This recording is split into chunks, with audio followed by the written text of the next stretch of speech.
To go to the diamond search screen, you can go either from the main menu, which is jewelry search, or you can go from the jewelry entry screen and you click here on search and it will take you to the search screen.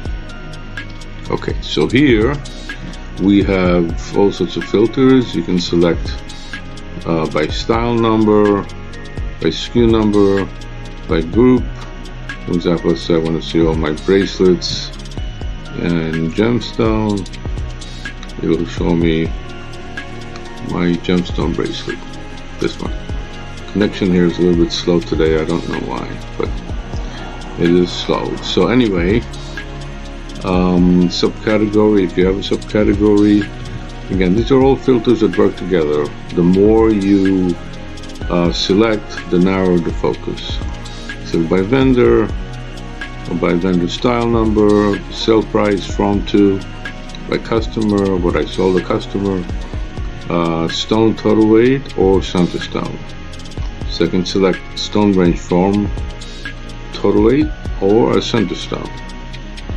Memo to your customer, and you have calendars here as well, and the purchase date when you bought it. Okay, if it's on hold, yes, no, any stone price, in-house locations, if you have in-house locations, if you select in-house locations. Sorting by is not so important. We have also 7 price levels. If you enter them, you can search by the price level. Okay, and these are the custom fields, so you can select by designer. Again, these are custom fields that you created yourself and your own drop down. And alright, so I'm just going to clear on top. You can clear the search and retrieve again. It'll go and bring everything again, and you will see the image of the item here. Okay, so to go to the item, you just double click on all the way to the left.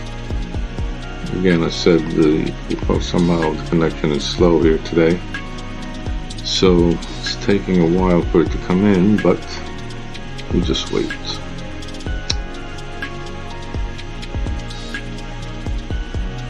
I don't know. Okay. Alright, so it comes in here, and this is how you can come in and see the item off the search screen. Okay, if you close the screen, you come back to it. Okay, so if you want to, if you wish to change the order or the information that we have here, we have the setup search screen columns. Okay, and here anything that is checked is showing, right? Anything that's not checked obviously is not showing, and you can add more. In other words, if you want to add, for example, diamond, let's say gem weight. Okay, if you have gem weight and you say okay, it'll appear in the last place on the screen. So we have to refresh it, and we see gem weight over here. Now you see the gem weight is a little bit cut off, so what you can do is you can go back to that same field.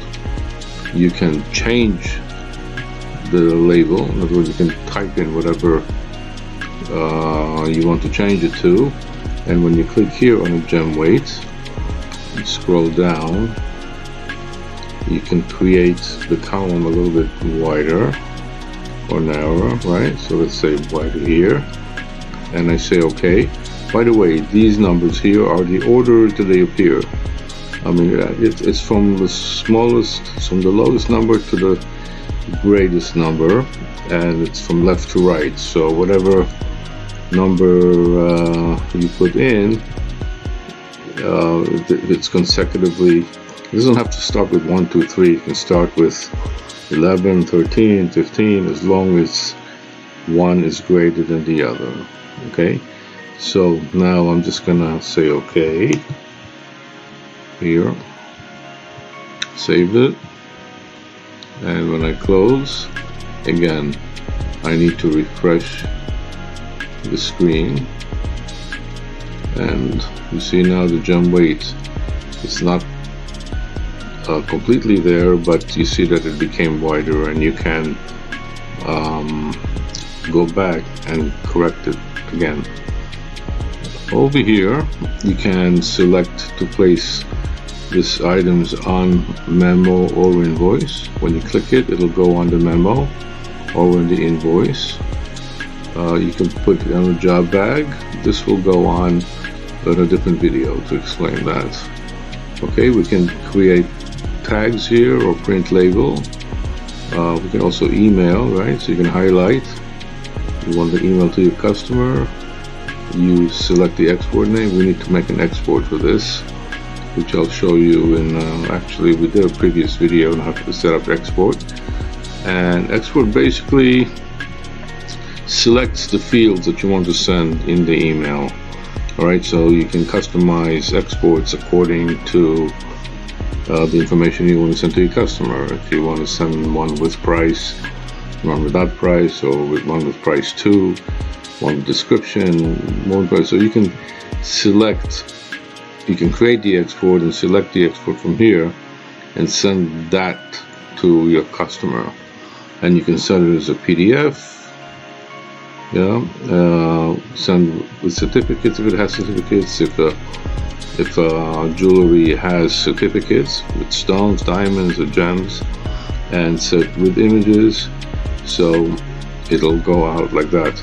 And you can select multiple stones, multiple gems. I'm saying this one, right? Let's close this.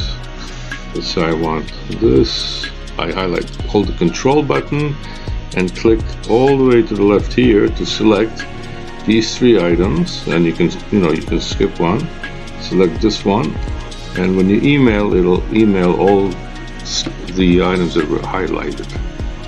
Okay, so now the same thing when we have the reports, we can have inventory listings. You can basically explore these reports yourselves. So anything that's highlighted will be shown. I think the images here are very big, that's why it's taking a long time to load. But okay, so here is the report. Come on, report. Yeah, the images should not be huge. I know that these images are very large in this sample here. Okay, so here are the images. This doesn't have an image, so these are the images. And here, by the way, we can customize this report if you let us know how you want to view it. In other words, what fields you want to see on the report. That's what we do. So you can call us and tell us how you want the report, and that report could be with your cost, can be with your sale price, you can email it to your customer, etc. I think that pretty much covers the search screen. On the bottom here you also have, you can view totals. Yeah, so you have 62 records, how many on hand, the value in the dollars, etc. It's just at a glance. Okay, the other reports you can explore yourself. They're all based on the search results.